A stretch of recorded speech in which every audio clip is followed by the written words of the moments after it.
일본에서 긴급의회가 소집되었습니다. 이 모든 것은 바로 일본 엘리트 여성들이 한국행을 결정하는 현상이 심각해졌기 때문인데요. 오히려 일본 외부에서 이 현상을 훨씬 심각하게 바라보고 있다고 합니다. 미국의 어느 교수가 쓴 글이 최근 화제가 되고 있는데요. 이 글은 일본 여성들은 물론 동아시아 여성들에게 폭발적인 반응을 이끌어내고 있습니다. 도대체 무슨 일인지 바로 알아보겠습니다. 캘리포니아 대학교 동아시아학과 교수실에서 저는 놀라운 통계 자료를 발견했습니다. 최근 3년간 일본 여성들의 한국 이민 신청이 무려 340% 급증했다는 보고서였어요. 특히 젊은 고학력 여성들의 이민이 두드러졌습니다. 처음에는 단순한 한류붐의 연장선으로 생각했죠. 하지만 데이터를 자세히 들여다보니 심상치 않았어요. 이들은 관광이나 단기 체류가 아닌 영주권이나 시민권을 신청하고 있었거든요. 일본에서 안정적인 직장을 가진 의사와 변호사 그리고 대학 교수들까지 모든 것을 포기하고 한국으로 떠나고 있었습니다. 저는 지난 15년간 미국에서 동아시아 문화를 연구해왔지만 이런 대규모 인구 이동은 처음 목격하는 현상이었어요. 더욱 흥미로운 건 이들의 프로필이었습니다. 대부분 일본 사회에서 성공한 커리어우먼들이었죠. 도쿄와 오사카 같은 대도시 출신의 명문대학 졸업자들이 압도적이었어요. 왜 이들이 안정적인 삶을 버리고 언어도 다른 나라로 떠나는 걸까요? 연구자로서 이 미스터리를 풀고 싶은 충동이 강하게 일었습니다. 연구실 책상에 쌓인 논문들 사이로 과거의 기억이 밀려왔어요. 20년 전 제가 도쿄대학교 대학원에서 일본 문학을 공부하던 시절이 떠올랐습니다. 그때만 해도 일본은 아시아의 절대적인 선진국이었고 저처럼 외국에서 온 유학생들에게는 꿈의 나라였죠. 신주쿠의 마천 누들, 정확한 지하철 시스템, 세련된 도시 문화까지 모든 것이 완벽하고 미래적으로 보였어요. 벚꽃이 흩날리던 우에노 공원에서 처음 다이스케를 만났을 때의 설렘이 생생합니다. 일본어과 대학원생이었던 그는 서툰 일본어를 구사하는 저에게 친절하게 문화를 알려주었죠. 함께 걸었던 교토의 고즈넉한 사찰길, 나라의 사슴공원에서 나눈 철학적 대화들, 가마쿠라 해변에서 바라본 석양까지 모든 순간이 영화 같았어요. 일본 문화에 대한 깊은 애정도 그때 싹 텄습니다. 섬세한 다도, 문화와 계절을 소중히 여기는 마음, 타인을 배려하는 세심함까지 일본만의 독특한 미학에 매료되었죠. 와비사비의 철학과 모노노아와레의 정서를 이해하면서 동양 문화의 깊이를 체감했어요. 하지만 그런 아름다운 기억들과 함께 씁쓸한 뒷맛도 남아있었습니다. 예상치 못했던 임신 소식에 다이스케가 보인 당황과 회피, 책임을 지기 싫어하는 모습, 그리고 결국 혼자 미국으로 돌아와야 했던 그 절망적인 순간들이요. 지금 17살이 된 제 딸 사라는 그때의 유일한 선물이자 평생의 보물이 되었지만 상처는 쉽게 아물지 않았어요. 사라에게는 늘 일본에 대한 긍정적인 이야기만 들려주려 노력했습니다. 아버지 나라의 아름다운 문화와 전통에 대해 자랑스럽게 여기길 바랐거든요. 매주 토요일 아침이면 집 거실에서 일본어 수업을 했어요. 히라가나부터 시작해서 이제는 간단한 대화도 나눌 수 있을 정도가 되었죠. 일본 요리도 함께 만들었습니다. 초밥 만들기와 라멘 끓이기, 그리고 오니기리 만들기까지. 사라는 일본 음식 만들기를 무척 좋아했어요. 부엌에서 함께 요리하며 일본의 식문화와 계절 음식에 대해 설명해주는 시간들이 저에게는 소중한 추억이었습니다. 애니메이션과 만화를 통해서도 일본 문화를 접하게 했죠. 스튜디오 지브리 작품들을 함께 보며 일본인의 자연관과 상상력에 대해 이야기했어요. 미야자키 하야오의 작품 속에 담긴 환경 의식과 평화주의 정신을 사라가 이해하길 바랐습니다. 사라는 아버지를 직접 만난 적은 없지만 일본이라는 나라에 대해서는 깊은 호기심과 애정을 가지고 있었어요. 언젠가 일본에 가서 아버지의 고향을 직접 보고 싶다고 말하곤 했죠. 그런데 지금 제 앞에 놓인 이 통계는 뭘까요? 일본 여성들이 대거 떠나고 있다는 이 현상은 무엇을 의미하는 걸까요? 혹시 제가 사라에게 들려준 일본의 모습이 더 이상 현실과 맞지 않는 건 아닐까요? 그날 오후 평소처럼 학생들과의 세미나를 마치고 연구실로 돌아왔을 때였습니다. 컴퓨터 화면에 뜬 이메일 알림을 보고 심장이 멈추는 줄 알았어요. 발신자 이름을 보는 순간 20년 전의 기억이 한꺼번에 밀려왔습니다. 다이스케 타나카. 그 이름을 다시 보게 될 줄은 꿈에도 몰랐어요. 손가락이 떨리며 메일을 열어봤습니다. 일본어로 쓰인 정중한 문체의 메일이었죠. 안부를 묻는 인사말 뒤에 그가 진짜 하고 싶었던 말이 나왔어요. 딸을 만나고 싶다는 것, 아버지로서의 책임을 다하고 싶다는 것, 그리고 가능하다면 일본으로 와서 함께 시간을 보내자는 제안이었습니다. 저는 의자에 주저앉았어요. 17년간 한 번도 연락하지 않던 사람이 갑자기 나타나서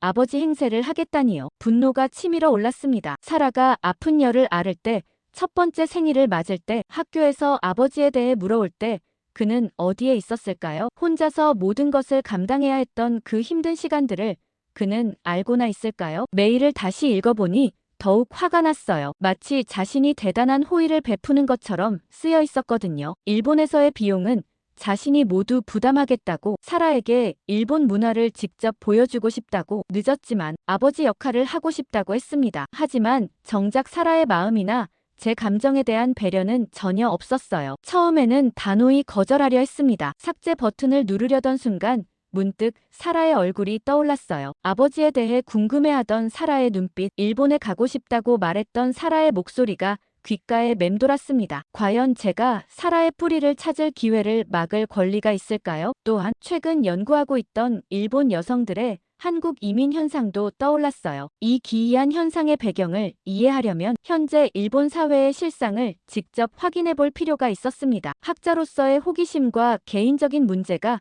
복잡하게 얽혀 있었죠. 메일을 읽고 또 읽으면서 저는 깊은 혼란에 빠졌습니다. 한편으로는 다이스케에 대한 분노와 실망감이 있었고, 다른 한편으로는 사라를 위해서라도 이 기회를 고려해봐야 한다는 생각이 들었어요. 그리고 무엇보다 일본 사회의 변화를 직접 목격하고 싶은 연구자로서의 욕구도 무시할 수 없었습니다. 다이스케의 메일에는 자신의 근황도 간략히 적혀 있었어요. 도쿄의 한 대기업에서 부장으로 일하고 있다고 했습니다. 결혼은 했지만 아이가 없어서 사라를 더욱 만나고 싶다고 했죠. 그 말을 읽는 순간 더욱 복잡한 감정이 들었어요. 자신의 가정은 꾸렸으면서 왜 이제 와서 사라를 찾는 걸까요? 메일 마지막 부분에서 그는 일본 사회가 많이 변했다고 언급했어요. 외국인들에 대한 인식도 달라졌고 국제 결혼에 대한 편견도 많이 사라졌다고 했습니다. 하지만 그런 변화가 진짜일까요? 아니면 단순히 자신의 양심을 달래기 위한 변명일까요? 저는 커피를 한 잔 더 마시며 생각에 잠겼어요. 과연 지금의 일본은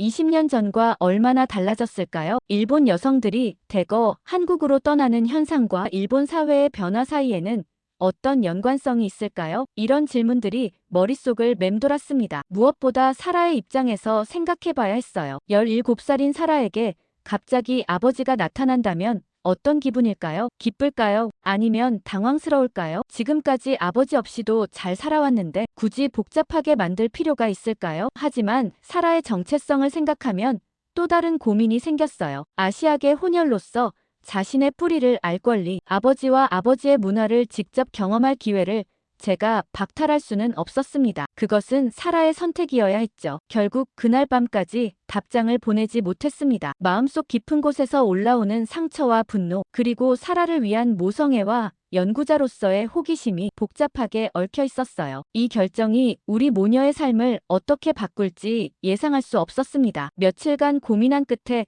저는 사라와 조심스럽게 대화해보기로 결심했습니다. 금요일 저녁, 평소처럼 함께 저녁을 먹으며 자연스럽게 화제를 꺼내봤어요. 사라가 좋아하는 일본 요리인 가츠동을 만들어주면서 말이죠. 사라야, 혹시 일본에 가보고 싶다는 생각 해본 적 있어? 저는 최대한 담담한 목소리로 물었습니다. 사라의 눈이 반짝이는 게 보였어요. 지금까지 일본 문화에 대해 배워온 사라에게는 당연히 관심 있는 주제였겠죠. 사라는 젓가락질을 멈추고 저를 바라봤습니다. 정말로요? 엄마가 공부했던 그 일본에 가볼 수 있다는 거예요?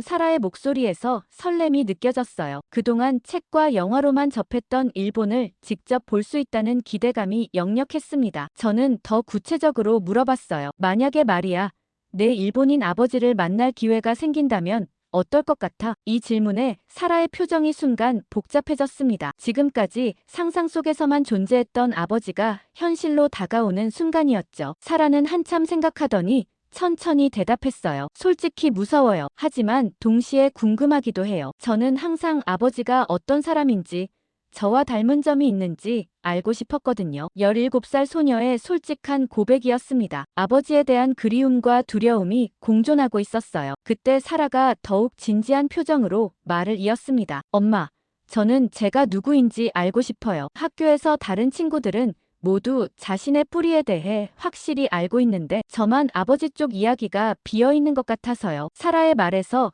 정체성에 대한 깊은 고민이 느껴졌어요. 저는 사라의 손을 잡고 말했습니다. 내가 원한다면 이번 여름방학에 일본에 가보자. 아버지도 만나보고 일본 문화도 직접 체험해보는 거야. 사라의 얼굴이 환해졌어요. 그동안 꿈꿔왔던 일이 현실이 되는 순간이었죠. 하지만 저는 사라에게 한 가지 더 말해줘야 했어요. 다만 사라야, 너무 큰 기대는 하지 마. 아버지가 내가 상상하는 모습과 다를 수도 있고 일본도 우리가 생각하는 것과 다를 수 있어. 현실적인 조언이었지만 사라를 실망시키고 싶지는 않았어요. 사라는 고개를 끄덕이며 말했습니다. 엄마, 저는 결과가 어떻든 상관없어요. 적어도 시도는 해보고 싶어요. 제 뿌리를 찾는 게 제 권리라고 생각해요. 17살이라고는 믿기지 않을 만큼 성숙한 생각이었어요. 그날 밤 사라가 잠든 후 저는 다이스케에게 답장을 보냈습니다. 감정적인 내용은 최대한 배제하고 사실적으로만 썼어요. 사라와 함께 일본에 가겠다고 하지만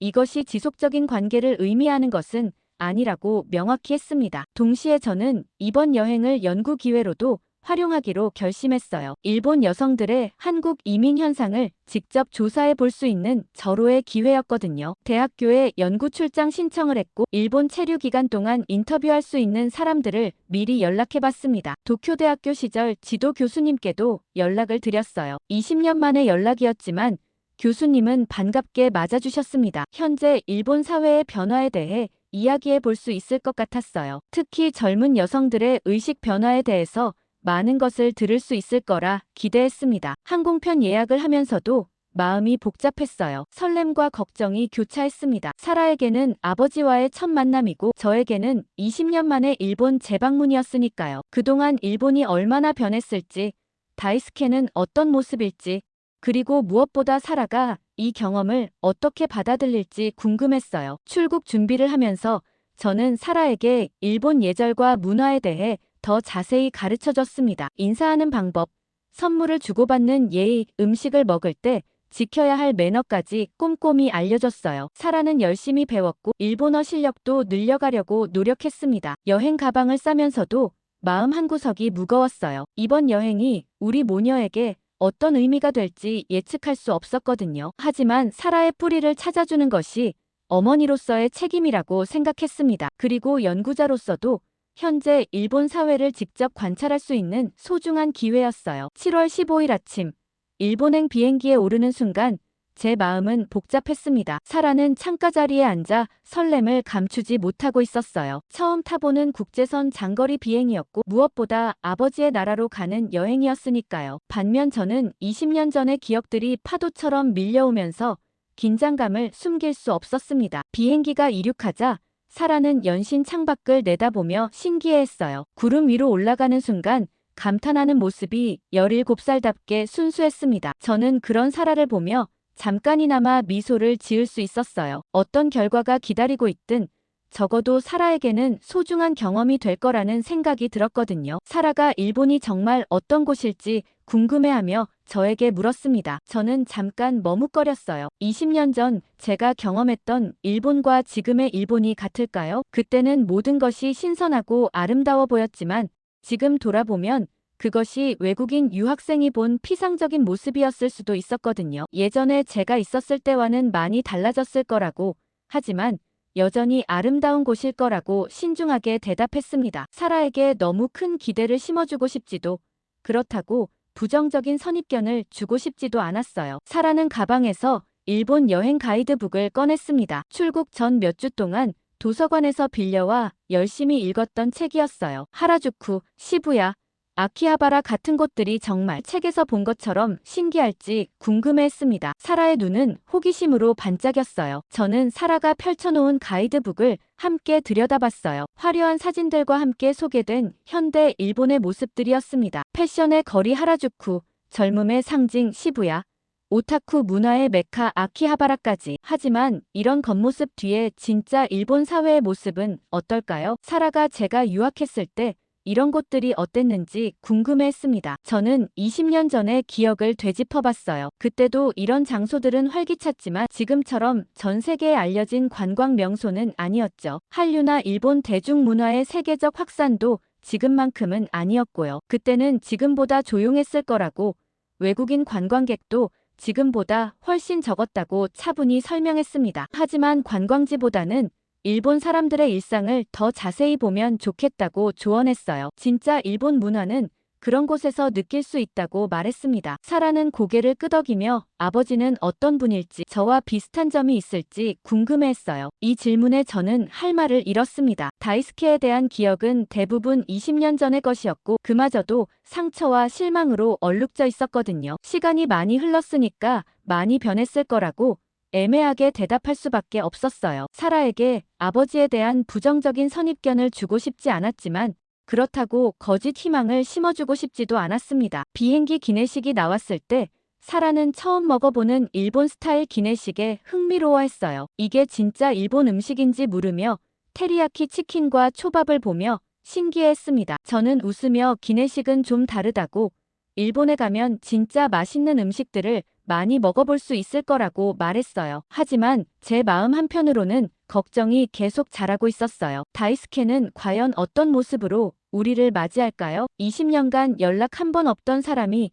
갑자기 책임감 있는 아버지가 될 수 있을까요? 무엇보다 사라가 실망하지 않을까 하는 염려가 가장 컸습니다. 사라가 일본어로 아버지를 뭐라고 불러야 할지 물었습니다. 저는 잠깐 당황했어요. 오토상, 파파? 아니면 처음 만나는 사이니까 타나카상이라고 해야 할까요? 이런 기본적인 것조차 정해져 있지 않다는 사실이 새삼 현실을 느끼게 했습니다. 일단은 편하게 하고 싶은 대로 하라고, 자연스럽게 관계가 만들어지면서 결정되는 거라고. 사라를 안심시키려 했지만 사실 저도 확신이 없었어요. 이 모든 상황이 너무 어색하고 부자연스러웠거든요. 나리타 공항에서 입국 절차를 마치고 도쿄 시내로 향하는 동안 저는 20년 전과 달라진 풍경들을 주의 깊게 관찰했습니다. 사라는 연신 창밖을 내다보며 감탄했지만 저에게는 묘한 기시감과 함께 어떤 낡은 느낌이 들었어요. 빌딩들은 여전히 높고 거리는 깔끔했지만 뭔가 시간이 멈춘 듯한 인상이었습니다. 호텔에 짐을 풀고 첫 번째로 향한 곳은 도쿄대학교 캠퍼스였어요. 20년 전 제가 청춘을 바쳤던 그곳을 사라에게 보여주고 싶었거든요. 또한 지도 교수님과의 약속도 있었고 무엇보다 현재 일본 사회의 변화를 가장 먼저 느낄 수 있는 곳이 대학이라고 생각했습니다. 하지만 캠퍼스에 도착한 순간 저는 적지 않은 충격을 받았어요. 20년 전 그 웅장하고 고전적인 아름다움을 자랑하던 건물들이 이상하게 낡고 초라해 보였거든요. 페인트는 군데군데 벗겨져 있었고 시설들도 현대적인 느낌과는 거리가 멀었습니다. 사라가 상상했던 일본 명문대학의 모습과는 많이 달랐죠. 사라는 실망을 숨기지 못했어요. 미국 대학들의 현대적이고 깔끔한 캠퍼스에 익숙했던 그녀에게 도쿄대학교는 예상보다 훨씬 구식으로 보였을 겁니다. 건물들 사이를 걸으며 저 역시 20년이라는 시간의 무게를 느꼈어요. 그동안 일본이 얼마나 변화에 뒤처져 있었는지 실감할 수 있었습니다. 가장 충격적이었던 건 행정 시스템이었어요. 방문자 등록을 하려고 행정실에 갔는데 아직도 수기로 작성하는 종이 서류들이 가득했습니다. 직원들은 여전히 팩스를 사용하고 있었고 컴퓨터 시스템도 20년 전과 크게 다르지 않아 보였어요. 미국에서는 이미 모든 것이 디지털화되어 몇 번의 클릭으로 해결되는 일들을, 여기서는 여러 단계의 복잡한 절차를 거쳐야 했습니다. 사라는 학생들의 모습에도 관심을 보였어요. 하지만 캠퍼스를 돌아다니는 학생들은 어딘지 활기가 없어 보였습니다. 미국 대학생들의 자유분방하고 창의적인 분위기와는 대조적으로 여기 학생들은 획일적이고 조심스러운 모습이었죠. 옷차림도 비슷비슷했고 표정들도 어딘지 경직되어 있었어요. 도서관에 들어가 봤을 때는 더욱 놀랐습니다. 20년 전과 거의 똑같은 모습이었거든요. 낡은 책들이 빽빽이 꽂힌 서가들, 오래된 독서대들, 그리고 여전히 종이카드로 운영되는 대출 시스템까지. 미국 대학 도서관들이 최신 기술을 도입하여 스마트한 학습 공간으로 변모한 것과는 너무나 대조적이었어요. 특히 인상적이었던 건 여학생들의 모습이었습니다. 20년 전에도 일본 여학생들은 조용하고 순종적이었지만 지금의 모습은 더욱 위축되어 보였어요. 강의실에서도 거의 발언하지 않고 교수의 말을 그저 수동적으로 받아들이는 것 같았습니다. 미국에서 활발하게 토론하고 자신의 의견을 당당히 표현하는 여학생들을 보던 저에게는 매우 답답한 광경이었어요. 캠퍼스 카페테리아에서 점심을 먹으며 주변을 관찰했는데 남녀 학생들 사이의 상호작용도 매우 제한적이었습니다. 대부분 같은 성별끼리만 어울리고 이성과의 자연스러운 교류는 거의 보이지 않았어요. 연애나 데이트에 대한 이야기도 들리지 않았고 전반적으로 사회적 관계가 매우 경직되어 있다는 인상을 받았습니다. 사라는 이런 모습들을 보며 의아해했어요. 미국에서 자란 그녀에게는 이해하기 어려운 문화였을 겁니다. 왜 이렇게 조용하고 소극적인지, 왜 자신의 의견을 표현하지 않는지 궁금해했죠. 저 역시 20년 전에는 이것이 일본만의 독특한 문화라고 생각했지만 지금 보니 시대에 뒤떨어진 구식 시스템으로 보였어요. 연구실 건물을 둘러보는 동안에도 비슷한 느낌이었습니다. 실험 장비들은 낡았고 연구 환경도 최신 시설과는 거리가 멀었어요. 미국이나 한국의 대학들이 첨단 기술을 도입하여 연구 경쟁력을 높이고 있는 것과 비교하면 일본은 과거의 영광에만 안주하고 있는 것 같았습니다. 가장 충격적이었던 건 대학원생들과의 대화였어요. 우연히 만난 몇몇 학생들은 미래에 대한 불안감을 숨기지 않았습니다. 취업 시장은 예전만 못하고 연구 환경도 열악하며 무엇보다 사회 전체가 변화에 적응하지 못하고 있다는 것이었죠. 특히 여학생들은 결혼과 출산 후에도 연구를 계속할 수 있을지에 대해 매우 비관적이었어요. 한 여학생은 조심스럽게 한국 대학들에 대해 물어보기도 했습니다. 한국의 연구 환경이나 여성 연구자들의 처우에 대해 궁금해했죠. 그녀의 눈빛에서 현실에 대한 불만과 다른 가능성에 대한 갈망을 읽을 수 있었어요. 혹시 이런 학생들이 일본을 떠나 한국으로 가고 있는 건 아닐까 하는 생각이 들었습니다. 캠퍼스를 떠나며 저는 복잡한 마음이었어요. 20년 전 제가 꿈꿨던 일본의 모습과 현실 사이의 격차가 너무 컸거든요. 사라 역시 실망스러운 표정을 감추지 못했습니다. 다음 날 오후, 저는 20년 만에 지도 교수님을 만나러 갔습니다. 사토 요시오 교수님은 제가 석사 논문을 쓸 때 많은 도움을 주셨던 분이었어요. 당시 60대 초반이셨으니 이제 80대가 되셨을 텐데 여전히 연구실에서 활동하고 계신다는 소식을 들었을 때 반가웠습니다. 교수님의 연구실은 20년 전과 거의 똑같았어요. 천장까지 닿을 듯한 책장들, 곳곳에 쌓인 논문 더미들, 그리고 낡은 나무 책상까지 시간이 멈춘 듯한 공간이었죠. 교수님은 예전보다 훨씬 나이 들어 보이셨지만 여전히 날카로운 눈빛을 유지하고 계셨어요. 반갑게 인사를 나눈 후 교수님은 제 딸 사라를 보며 미소 지으셨습니다. 사라는 정중하게 일본어로 인사했고 교수님은 그녀의 일본어 실력에 감탄하셨어요. 하지만 곧 표정이 진지해지며 현재 일본 사회에 대한 이야기를 꺼내셨습니다. 교수님은 솔직하게 말씀하셨어요. 일본이 지난 20년간 얼마나 정체되어 있었는지, 그리고 그로 인해 젊은 세대들이 얼마나 절망하고 있는지에 대해서요. 특히 여성들의 상황은 더욱 심각하다고 하셨습니다. 겉으로는 양성평등을 외치지만 실제로는 여전히 남성 중심의 사회 구조가 고착화되어 있다는 것이었죠. 가장 충격적이었던 건 교수님이 털어놓으신 대학 내부의 현실이었어요. 여학생들의 취업률은 남학생들에 비해 현저히 낮고 설령 취업을 해도 대부분 보조적인 역할에 머물러 있다는 것이었습니다. 결혼과 출산을 하면 거의 대부분이 직장을 그만두거나 비정규직으로 전환되는 상황이었죠. 교수님은 최근 몇 년간 눈에 띄게 늘어난 현상에 대해서도 언급하셨어요. 우수한 여학생들이 일본 대학원보다 해외, 특히 한국의 대학원을 선택하는 경우가 많아졌다는 것이었습니다. 처음에는 단순히 한류 붐의 영향이라고 생각했지만 시간이 지나면서 더 깊은 이유가 있다는 걸 깨달았다고 하셨어요. 한국에 간 제자들로부터 받은 소식들을 들려주셨는데 그 내용이 매우 인상적이었어요. 한국에서는 여성 연구자들에 대한 지원이 훨씬 체계적이고 무엇보다 능력만 있으면 성별에 관계없이 인정받을 수 있는 분위기라는 것이었습니다. 출산과 육아를 위한 사회적 지원 시스템도 일본보다 훨씬 잘 되어 있다고 했죠. 교수님은 씁쓸한 표정으로 말씀하셨어요. 자신도 최근 연구 주제를 한국학으로 전환했다고요. 일본 내에서 일본학을 연구하는 것보다 한국의 사회 발전과 문화 변화를 연구하는 것이 더 의미 있다고 판단하셨다는 것이었습니다. 이는 일본 학계의 권위자가 스스로 인정한 현실이었어요. 더욱 놀라운 건 교수님이 들려주신 학생들의 변화였습니다. 예전에는 일본의 전통과 문화에 자부심을 가졌던 학생들이 이제는 한국의 사회 시스템과 문화에 더 관심을 보인다는 것이었어요. K-팝이나 드라마 같은 대중문화뿐만 아니라 한국의 교육제도, 여성정책, 사회복지 시스템까지 깊이 있게 연구하고 싶어 한다고 했습니다. 교수님은 특히 여학생들의 변화에 주목하셨어요. 과거에는 조용하고 순종적이었던 일본 여학생들이 한국 문화를 접하면서 점점 더 적극적이고 주체적으로 변하고 있다는 것이었습니다. 자신의 의견을 당당히 표현하고 미래에 대한 비전을 구체적으로 세우는 학생들이 늘어났다고 하셨어요. 하지만 문제는 그런 변화된 의식을 가진 학생들이 일본 사회에서 받아들여지지 않는다는 것이었어요. 여전히 전통적인 여성상을 강요하는 사회 분위기 때문에 많은 여학생들이 좌절하거나 아예 일본을 떠나는 선택을 하고 있다는 것이었습니다. 교수님은 또한 일본 사회 내부의 질투와 열등감에 대해서도 언급하셨어요. 한국의 급속한 발전에 대해 많은 일본인들이 복잡한 감정을 가지고 있다는 것이었습니다. 특히 기성세대들은 한국이 일본을 추월했다는 사실을 받아들이기 어려워하고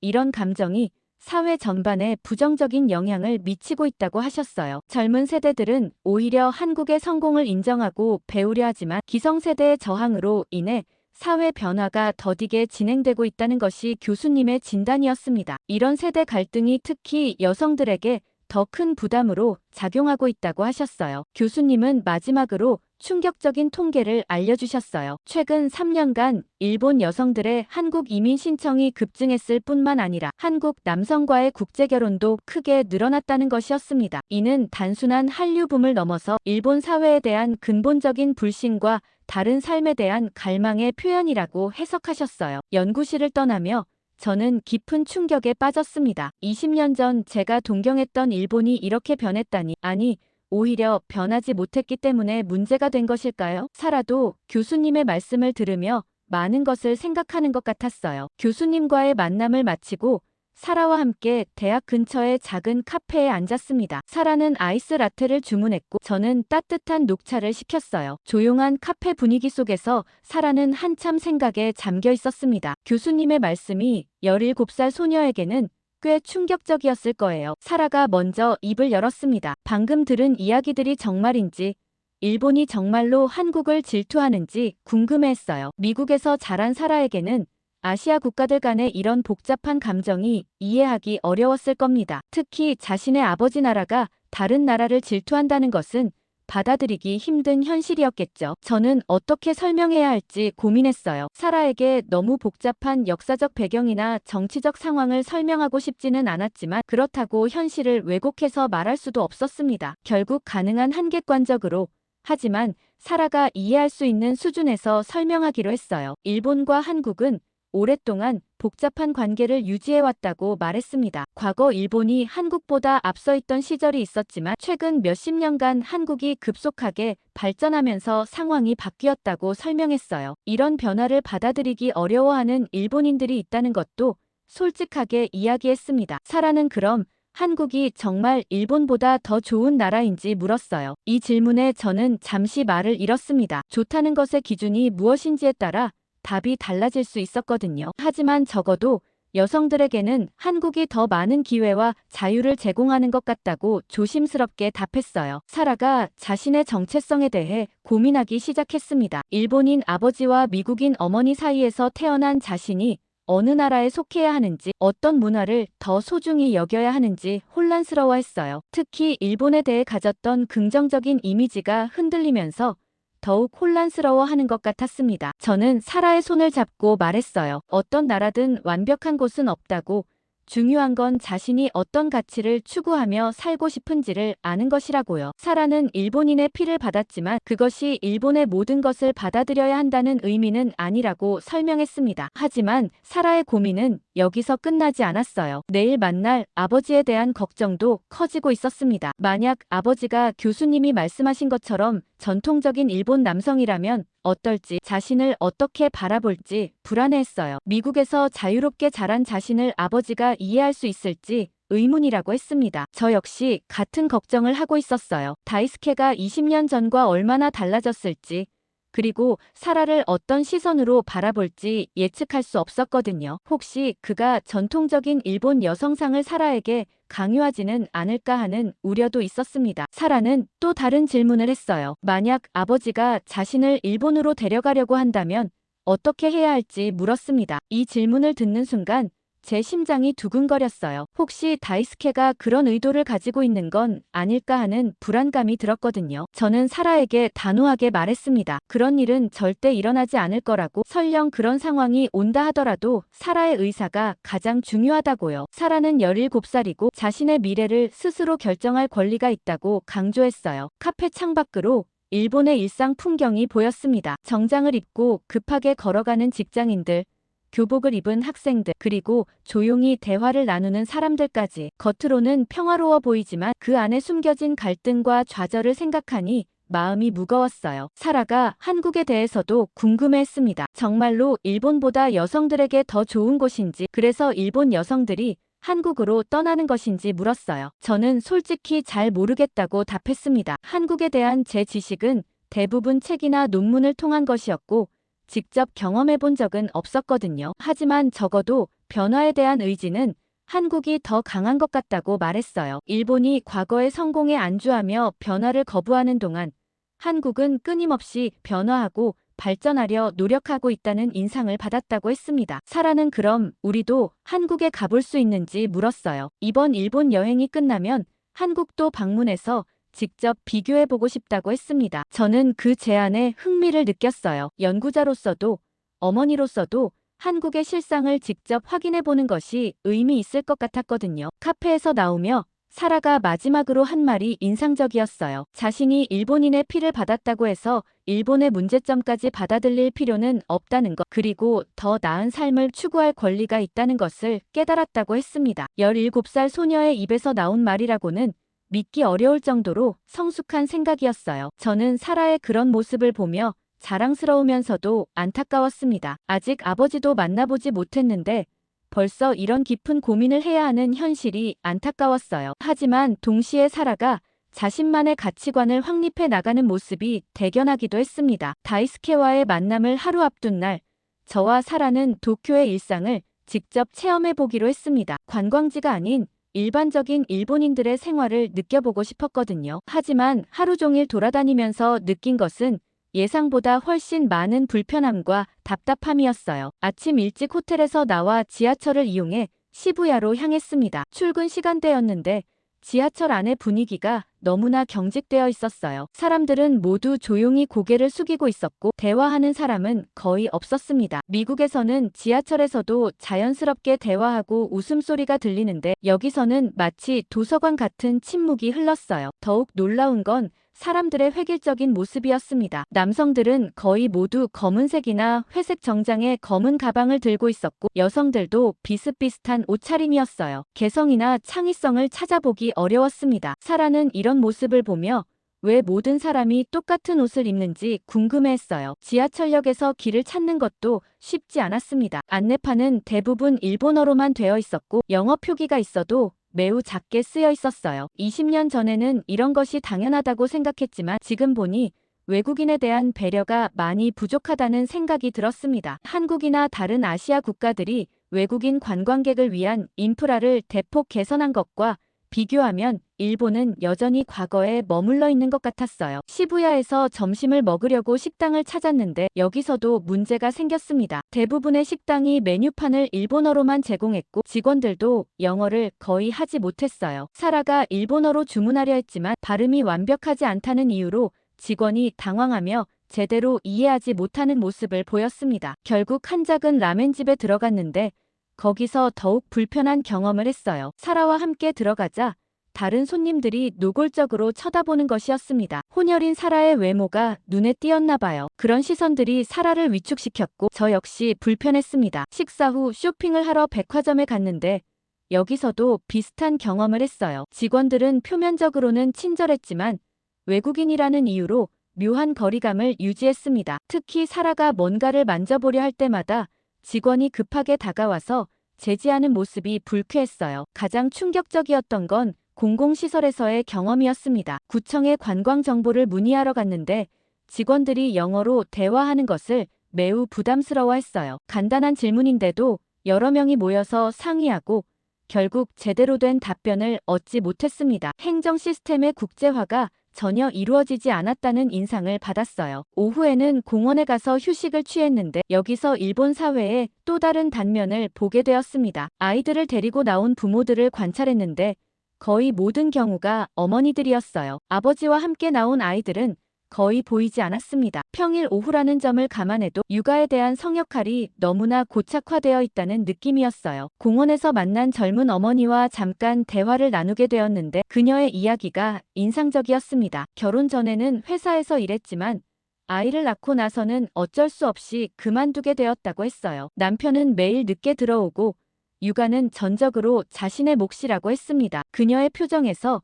깊은 피로와 좌절감을 읽을 수 있었어요. 저녁에는 전철을 이용해 호텔로 돌아왔는데 퇴근 시간대의 전철 풍경도 우울했습니다. 지친 표정의 직장인들이 빼곡히 들어차 있었고 모두가 스마트폰만 들여다보고 있었어요. 활기나 생동감을 전혀 느낄 수 없었습니다. 특히 여성 승객들의 모습이 안타까웠어요. 대부분 화장이 번지고 피곤해 보였으며 어떤 이들은 전철 안에서 졸고 있었습니다. 일과 가정을 모두 책임져야 하는 이중 부담이 그들을 지치게 만들고 있는 것 같았어요. 호텔로 돌아와서 사라와 하루를 정리하며 이야기를 나누었습니다. 사라는 일본이 생각보다 폐쇄적이고 경직되어 있다는 느낌을 받았다고 했어요. 미국에서 자란 그녀에게는 이런 분위기가 매우 답답하게 느껴졌을 겁니다. 저 역시 20년 전과 비교해서 일본이 얼마나 변화에 뒤처져 있는지 실감했어요. 다른 나라들이 국제화와 다양성을 추구하며 발전하는 동안 일본은 여전히 내부 지향적이고 획일적인 문화에 머물러 있는 것 같았습니다. 무엇보다 여성들의 삶이 너무 제한적이라는 생각이 들었어요. 결혼과 동시에 커리어를 포기해야 하고 육아와 가사 일을 전담해야 하며 사회적으로도 부차적인 역할에 머물러야 하는 현실이 안타까웠습니다. 이런 상황에서 일본 여성들이 다른 곳으로 떠나고 싶어 하는 마음을 충분히 이해할 수 있었어요. 드디어 다이스케를 만나는 날이 왔습니다. 아침부터 긴장된 마음을 진정시키려 애썼지만 쉽지 않았어요. 사라 역시 평소보다 일찍 일어나 옷을 여러 번 갈아입으며 첫 만남을 준비했습니다. 17년 만에 아버지를 만난다는 것이 그녀에게는 인생의 중대한 순간이었겠죠. 약속 장소는 우에노 공원이었어요. 20년 전 저와 다이스케가 처음 만났던 바로 그 장소였습니다. 그가 의도적으로 선택한 것인지 아니면 단순한 우연인지는 모르겠지만 저에게는 복잡한 감정을 불러일으키는 장소였어요. 벚꽃이 피는 계절이 아니어서 그때의 낭만적인 분위기는 없었지만 여전히 많은 기억들이 되살아났습니다. 공원 입구에서 기다리며 저는 20년 전의 다이스케를 떠올려봤어요. 키가 크고 마른 체형에 항상 정중한 말투를 사용하던 그의 모습이 기억났습니다. 하지만 지금의 그는 어떤 모습일까요? 40대 중반이 된 그가 어떻게 변했을지 상상하기 어려웠어요. 오후 2시 정각 약속 시간에 맞춰 한 남성이 다가왔습니다. 다이스케였어요. 20년이라는 세월의 무게가 그의 얼굴에 고스란히 드러나 있었습니다. 머리카락은 반쯤 휘어졌고 얼굴에는 주름이 생겼지만 여전히 정중한 인상을 유지하고 있었어요. 그는 정장을 단정하게 차려입고 있었고 손에는 작은 선물 상자를 들고 있었습니다. 다이스케는 저를 보자마자 깊이 고개를 숙여 인사했어요. 그리고 사라를 바라보는 그의 눈빛에서 복잡한 감정을 읽을 수 있었습니다. 놀라움, 감동, 그리고 어떤 죄책감 같은 것들이 뒤섞여 있었어요. 사라는 제가 가르쳐준 대로 정중하게 일본어로 인사했고 다이스케는 그 모습에 깊이 감동받는 것 같았습니다. 우리는 공원 안의 조용한 벤치로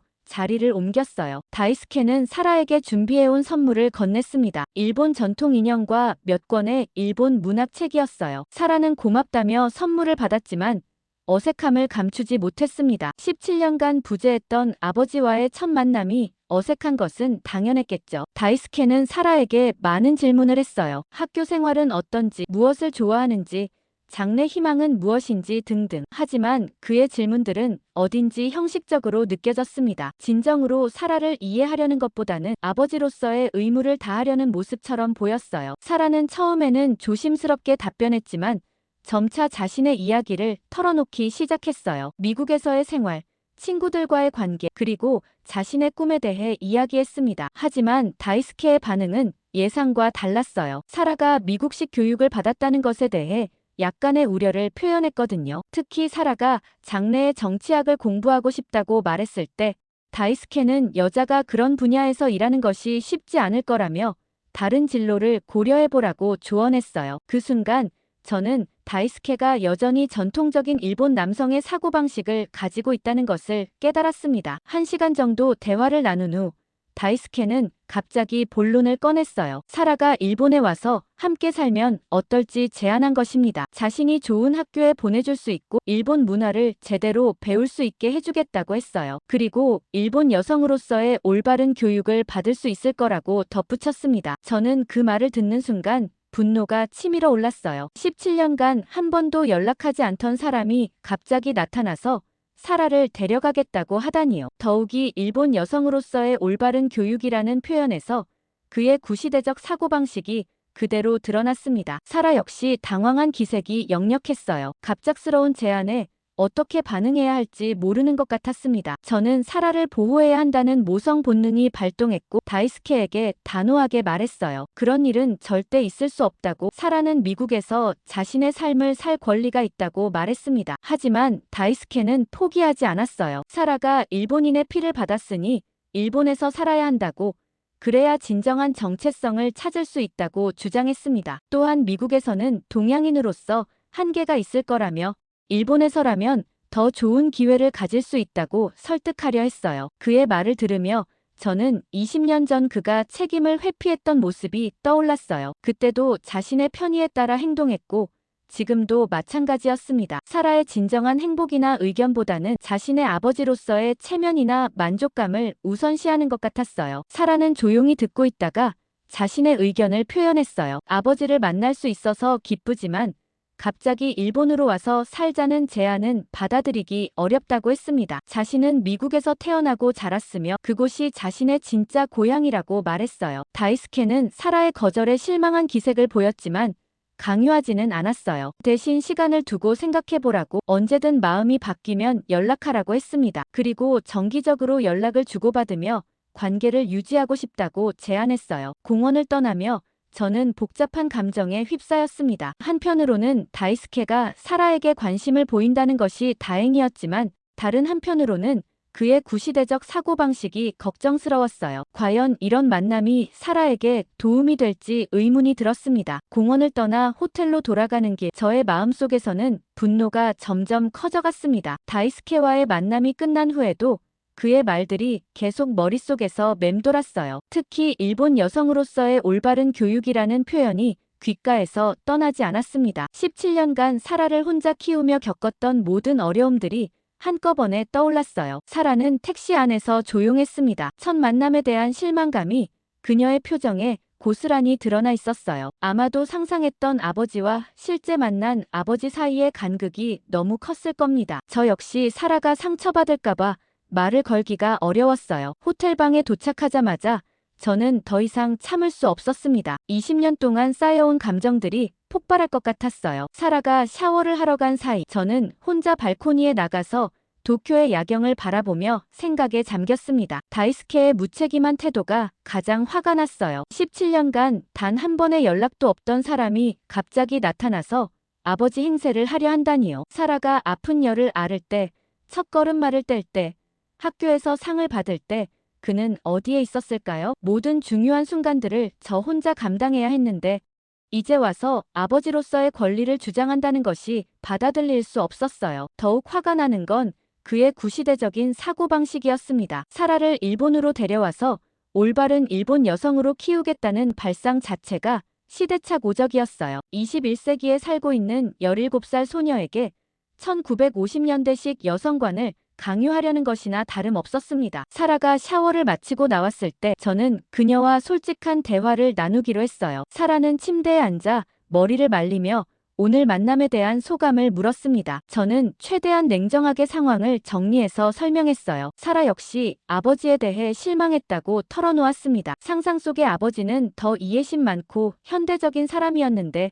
실제로는 너무 고리타분하고 권위적이라고 느꼈다고 했어요. 특히 자신의 진로에 대해 성별을 이유로 제한하려는 태도가 이해할 수 없다고 했습니다. 저는 사라의 그런 반응이 다행스러웠어요. 적어도 그녀는 다이스케의 구시대적 사고방식에 현혹되지 않았거든요. 미국에서 자라며 형성된 그녀의 가치관이 올바른 판단을 하게 도와준 것 같았습니다. 하지만 가장 걱정스러운 건 다이스케가 쉽게 포기하지 않을 것 같다는 점이었어요. 오늘 만남에서도 정기적인 연락을 제안했고 언제든 마음이 바뀌면 연락하라고 했거든요. 혹시 계속해서 사라를 설득하려 들지 않을까 하는 우려가 있었습니다. 저는 사라에게 분명히 말했어요. 다이스케가 어떤 말을 하든 흔들리지 말라고. 자신의 삶은 자신이 결정하는 것이라고요. 그리고 설령 아버지라 하더라도 사라의 의사에 반하는 일을 강요할 권리는 없다고 강조했습니다. 그날 밤 늦게 다이스케로부터 메시지가 왔어요. 오늘 만남에 대한 감사 인사와 함께 사라와 더 많은 시간을 보내고 싶다는 내용이었습니다. 그리고 마지막에 충격적인 제안이 있었어요. 사라만이라도 한 달 정도 일본에 머물면서 일본 생활을 체험해보면 어떨지 물어본 것입니다. 저는 그 메시지를 보고 더욱 화가 났어요. 오늘 사라가 분명히 거절 의사를 표현했는데도 계속 설득하려 드는 것이 뻔뻔스럽게 느껴졌거든요. 즉시 답장을 보내서 그런 일은 절대 있을 수 없다고 단호하게 거절했습니다. 하지만 다이스케는 여기서 멈추지 않았어요. 다음 날 아침에 또 다른 메시지가 왔는데 이번에는 더욱 구체적인 제안이었습니다. 사라를 도쿄의 명문 여자고등학교에 전학시켜 주겠다는 것, 그리고 일본 대학 진학까지 모든 비용을 지원하겠다는 내용이었어요. 저는 이제 다이스케의 의도를 완전히 이해했습니다. 그는 단순히 아버지로서의 책임을 다하려는 것이 아니라 사라를 자신의 통제 하에 두고 싶어 하는 것이었어요. 17년간 부재했던 것에 대한 죄책감을 이런 식으로 해결하려는 것 같았습니다. 더욱 분노스러운 건 그가 물질적 지원을 미끼로 사라를 유혹하려 한다는 점이었어요. 마치 돈으로 모든 것을 해결할 수 있다고 생각하는 것 같았습니다. 17년간의 부재를 돈으로 보상할 수 있다고 여기는 그의 사고방식이 한심했어요. 저는 사라에게 다이스케의 메시지 내용을 알려주지 않기로 했습니다. 그녀가 혼란스러워할 필요는 없다고 생각했거든요. 대신 다이스케에게 마지막 경고 메시지를 보냈어요. 더 이상 사라나 저에게 연락하지 말라고, 우리의 삶에 개입하려 하지 말라고 단호하게 경고했습니다. 그 메시지를 보낸 후 저는 마음이 한결 가벼워졌어요. 20년간 묻어두었던 감정들을 정리할 수 있었거든요. 다이스케는 과거의 사람이고 앞으로도 우리 삶에서 중요한 역할을 할 수 없다는 것을 확실히 했습니다. 사라도 아버지에 대한 환상을 버릴 수 있게 되었어요. 이제 그녀는 현실적인 시각으로 자신의 정체성을 찾아갈 수 있을 것 같았습니다. 일본인의 피를 받았다고 해서 일본의 가치관을 강요받을 필요는 없다는 것을 깨달은 것 같았어요. 남은 일본 여행 기간 동안 우리는 다이스케와의 만남을 잇고 일본 문화를 체험하기로 했습니다. 하지만 이제 그것은 사라의 뿌리 찾기가 아니라 객관적인 문화 체험이 될 것이었어요. 다이스케와의 만남 이후 며칠간 저와 사라는 일본에서의 나머지 시간을 조용히 보냈습니다. 교토의 전통 사찰들을 둘러보고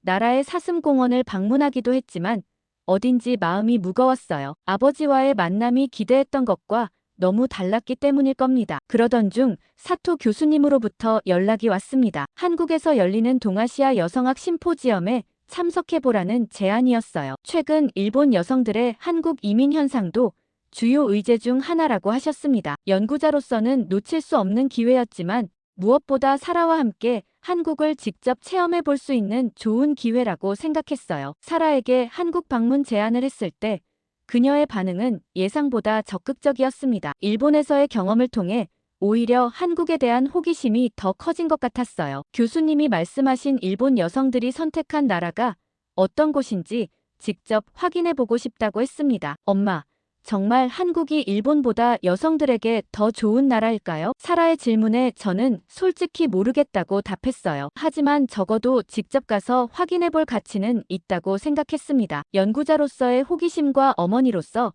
사라에게 더 넓은 시야를 제공하고 싶은 마음이 일치했거든요. 항공편을 예약하면서도 기대감이 컸어요. 인천국제공항에 도착한 순간 저와 사라는 일본과는 전혀 다른 분위기를 느꼈습니다. 가장 먼저 눈에 띈 것은 공항의 현대적이고 효율적인 시스템이었어요. 나리타 공항에서 겪었던 복잡하고 느린 절차와는 대조적으로 모든 것이 빠르고 스마트하게 진행됐습니다. 입국 심사대에서 직원은 영어로 친절하게 안내해줬고 사라가 혼혈이라는 이유로 특별한 시선을 받지도 않았어요. 일본에서 경험했던 그런 은근한 차별이나 거리감을 전혀 느낄 수 없었습니다. 오히려 자연스럽게 환영받는다는 느낌이었죠. 공항 내부 곳곳에 설치된 디지털 안내판들도 인상적이었어요. 한국어, 영어, 중국어, 일본어로 정보가 제공되고 있었고 터치스크린을 통해 필요한 정보를 쉽게 찾을 수 있었습니다. 일본의 아날로그적인 시스템과는 차원이 다른 느낌이었어요. 짐을 찾는 곳에서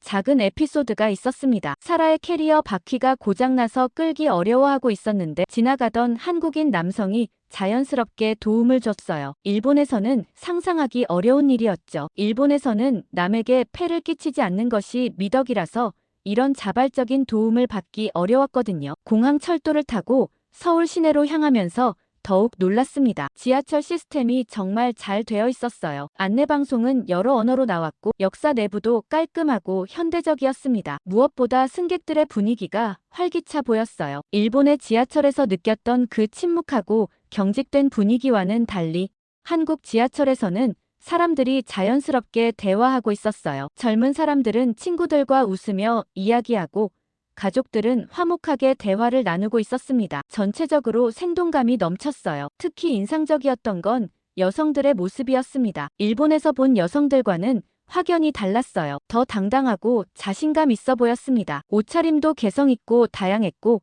표정도 밝았어요. 일본 여성들이 보여줬던 그 위축되고 조심스러운 모습과는 정반대였습니다. 호텔에 체크인하는 과정에서도 차이를 느꼈어요. 프런트 직원은 유창한 영어로 친절하게 안내해줬고 필요한 정보들을 상세히 알려줬습니다. 일본에서는 외국인이라는 이유로 약간의 거리감을 느꼈던 것과 달리 여기서는 정말 환영받는다는 느낌이었어요. 저녁 시간 호텔 근처를 산책하며 서울의 첫인상을 만끽했습니다. 거리는 활기찼고 사람들은 바쁘면서도 여유로워 보였어요. 일본의 그 획일적이고 경직된 분위기와는 전혀 달랐습니다. 곳곳에서 들리는 웃음소리와 활발한 대화 소리가 도시 전체를 생동감 있게 만들고 있었어요. 사라는 연신 감탄했습니다. 상상했던 것보다 훨씬 현대적이고 세련된 도시라고 했어요. K-드라마나 K-팝 뮤직비디오를 통해 본 서울보다도 더 인상적이라고 말했습니다. 특히 젊은 여성들의 패션 센스와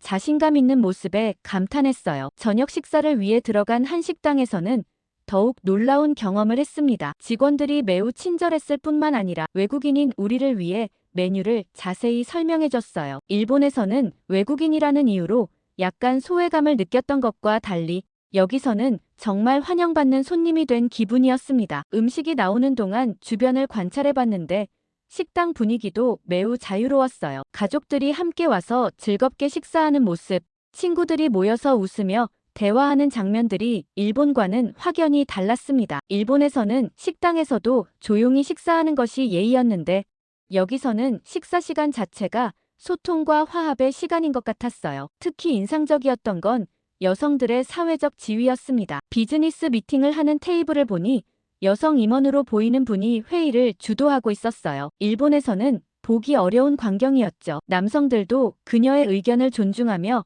경청하는 모습이 인상적이었습니다. 호텔로 돌아가는 길에 만난 택시 기사도 친절했어요. 서울의 명소들을 추천해주고 한국 문화에 대해 궁금한 것이 있으면 언제든 물어보라고 했습니다. 일본에서는 택시 기사들이 대부분 말이 없고 거리감을 유지했던 것과 대조적이었어요. 호텔방에서 하루를 정리하며 사라와 이야기를 나눴습니다. 사라는 한국의 첫인상이 정말 좋다고 말했어요. 사람들이 친절하고 개방적이며 무엇보다 자신을 외국인이라고 해서 특별히 대하지 않는 것이 좋았다고 했습니다. 저 역시 긍정적인 첫인상을 받았어요. 일본에서 느꼈던 정체감이나 폐쇄성과는 달리 한국은 역동적이고 미래지향적인 느낌이었습니다. 특히 여성들의 당당하고 자신감 있는 모습이 인상적이었어요. 일본 여성들이 왜 이곳을 선택하는지 어느 정도 이해할 수 있을 것 같았습니다. 심포지엄 참석 전날 저와 사라는 한국의 전통 문화를 체험해 보기로 했습니다. 먼저 방문한 곳은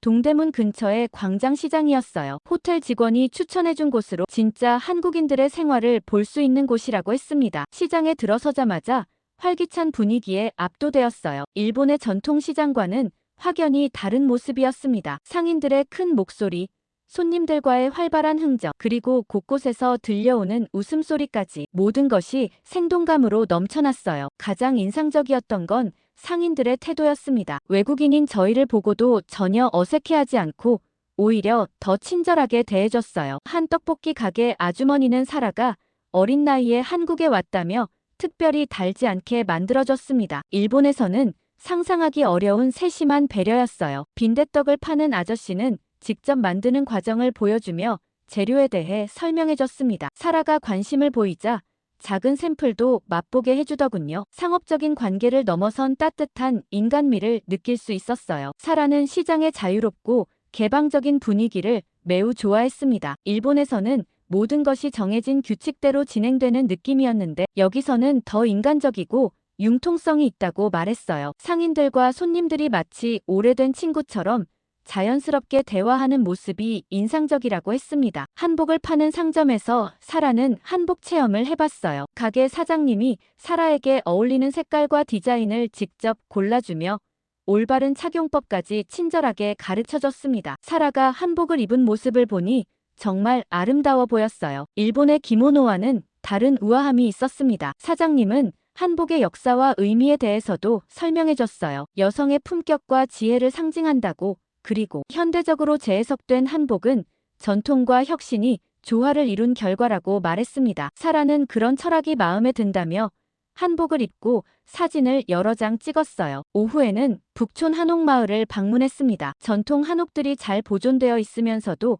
현대적인 편의시설들이 조화롭게 어우러진 모습이 인상적이었어요. 일본의 전통 마을들과 비교해서 더 살아있는 느낌이었습니다. 한옥마을을 걷다가 작은 사건이 발생했어요. 사라가 사진을 찍느라 정신없이 돌아다니다가 갑자기 보이지 않는 거예요. 저는 당황해서 사라를 찾기 시작했는데 주변 사람들이 즉시 도와주기 시작했습니다. 한 할머니는 사라의 특징을 묻고 나서 직접 함께 찾아주겠다고 하셨어요. 상점 주인들도 혹시 사라를 봤는지 서로 연락을 주고받으며 도와줬습니다. 심지어 지나가던 젊은 사람들까지 자발적으로 수색에 참여했어요. 이런 따뜻한 반응에 저는 감동받지 않을 수 없었습니다. 다행히 20분 만에 사라를 찾을 수 있었어요. 한 찻집에서 길을 잃고 우두커니 서 있던 사라를 발견한 청년이 저에게 연락해준 거였어요. 사라는 약간 겁먹은 상태였지만 다치지는 않았습니다. 가장 놀라운 건 그 이후의 반응이었어요. 도와줬던 모든 사람들이 사라를 찾았다는 소식을 듣고 진심으로 안도하며 기뻐해줬습니다. 할머니는 사라를 꼭 끌어안으며 다시는 혼자 돌아다니면 안 된다고 걱정스럽게 말씀하셨어요. 찻집 사장님은 놀란 사라를 위해 따뜻한 차를 무료로 내어주며 마음을 진정시켜줬습니다. 그리고 앞으로 길을 잃으면 이런 식으로 대처하라고 실용적인 조언도 해줬어요. 진정한 공동체 의식을 느낄 수 있었습니다. 사라는 이 경험을 통해 한국 사람들의 따뜻함을 직접 체험했다고 말했어요. 일본에서라면 이런 상황에서 다른 사람들에게 폐를 끼치는 것을 걱정했을 텐데 여기서는 모든 사람이 자연스럽게 도움의 손길을 내밀어줬다고 감동해했습니다. 저 역시 한국 사회의 인간적인 면모를 깊이 느꼈어요. 개인주의가 팽배한 현대 사회에서 이런 공동체 의식을 유지하고 있다는 것이 놀라웠습니다. 특히 외국인인 우리에게도 차별 없이 도움을 준다는 점이 감동적이었어요. 한옥마을에서 만난 한 젊은 여성과 대화를 나눌 기회도 있었어요. 그녀는 대기업에서 일하는 마케터였는데 일과 삶의 균형을 중시하며 살고 있다고 했습니다. 결혼 후에도 계속 일할 계획이고 남편도 그것을 적극 지지한다고 했어요. 일본에서 만났던 여성들과는 확연히 다른 모습이었습니다. 더 당당하고 미래에 대한 확신이 있어 보였어요. 사회가 여성의 사회 참여를 지지하고 있다는 느낌을 받았습니다. 저녁에는 전통 공연을 관람했는데 여기서도 한국 문화의 역동성을 느꼈어요. 전통을 보존하면서도 현대적 감각을 잃지 않는 균형감이 인상적이었습니다. 사라는 한국 문화가 정적인 일본 문화보다 더 생동감 있고 매력적이라고 평가했어요. 하루를 마무리하며 호텔로 돌아가는 길에 사라는 오늘의 경험이 정말 소중했다고 말했어요. 특히 길을 잃었을 때 모든 사람이 도와준 경험은 평생 잊지 못할 거라고 했습니다. 한국에 대한 첫인상이 더욱 좋아졌다고 말했어요. 저 역시 한국 사회의 따뜻함과 역동성을 직접 체험할 수 있어서 의미 있는 하루였습니다. 일본 여성들이 왜 이곳을 선택하는지 점점 더 이해가 되기 시작했어요. 일본 여성들이 한국에 왜 오게 되는지 알 수 있는 사연이었습니다. 일본 여성들의 한국 이주에 대해 어떻게 생각하시는지 댓글 많이 달아주세요. 끝까지 들어주셔서 감사합니다.